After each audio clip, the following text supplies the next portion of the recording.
Ko'rfaz kapitali, yangi investitsiya oqimlari va islomiy moliya. Toshkent xalqaro investitsiya forumi doirasida o'tgan sessiyada aynan shu 3 yo'nalish markazda bo'ldi. Sukuk bozori va shariatga mos moliyaviy instrumentlar orqali rivojlanayotgan iqtisodiyotlarga mablag' jalb qilish masalalari ko'tarildi. Shu paytgacha qonunchilik yo'q edi. Asosiy to'siq shu edi. O'zbekistonda islom bankchiligi qonunchiligi yo'qligi. Mana hurmatli Shavkat Miromonovich qonunga qo'l qo'ydilar mart oyida va mana 29-iyunda qonun kuchga kirgandan keyin Markaziy bank o'zining ichki hujjatlarini ham ishlab chiqishni boshladi va islom banklariga demak litsenziyalar berish ham boshlaydi. Undan keyin demak O'zbekistonda islom banklari ochilishi mumkin. Asosiy to'siq demak qonunchilik edi. Hozir endi bu to'siq olindi.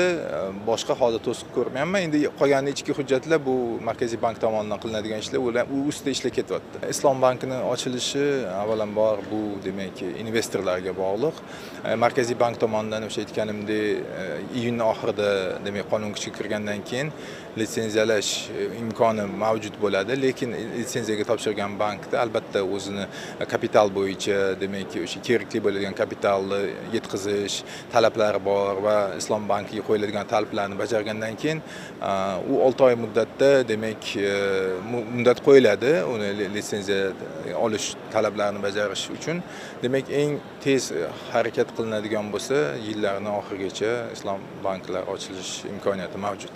Sessiyada ishtirokchilar islomiy moliya mahsulotlarini milliy va xalqaro tartibga solish normalari bilan uyg'unlashtirish, shuningdek yangi emissiyalar, jumladan yashil va korporativ sukuklarga bo'lgan ortib borayotgan talabni qondirish masalalarini muhokama qildilar. Shu bilan birga O'zbekistonda islomiy moliya bozorini bosqichma-bosqich rivojlantirish bo'yicha amalga oshirilayotgan chora-tadbirlar ham qayd etildi. Qonunchilikda ko'p o'zgarishlar bo'ldi, lekin Markaziy bankda ba'zi jarayonlar bor, hali hal etilishi kerak bo'lgan, ya'ni islom moliyasini joriy etishda.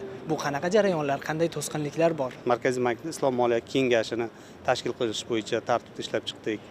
Uni tasdiqlaymiz. Undan tashqari o'sha kengashimiz tarkibi tasdiqlangandan keyin ular standartlar bo'yicha, standartlarni ishlab chiqish, joriy qilish bo'yicha ishlaydi. U standartlarni hozir biz ichki Markaziy bankda doirasida biz tarjima boshqa nimalarni tayyorlab turibmiz. U kengashimiz tashkil bo'lgandan keyin uni tasdiqlash, joriy qilish bo'yicha faoliyatni yanada nima qilib tezlashtiradi.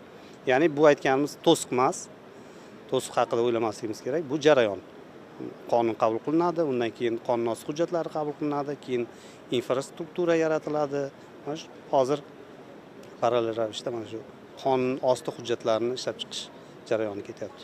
Mutaxassislarning fikricha, islomiy moliya va sukuk bozorlari O'zbekiston uchun yangi investitsiya manbalarini ochishi mumkin. Muhokamalar yakunida esa bu yo'nalishda xalqaro hamkorlikni kengaytirish zarurligi ta'kidlandi.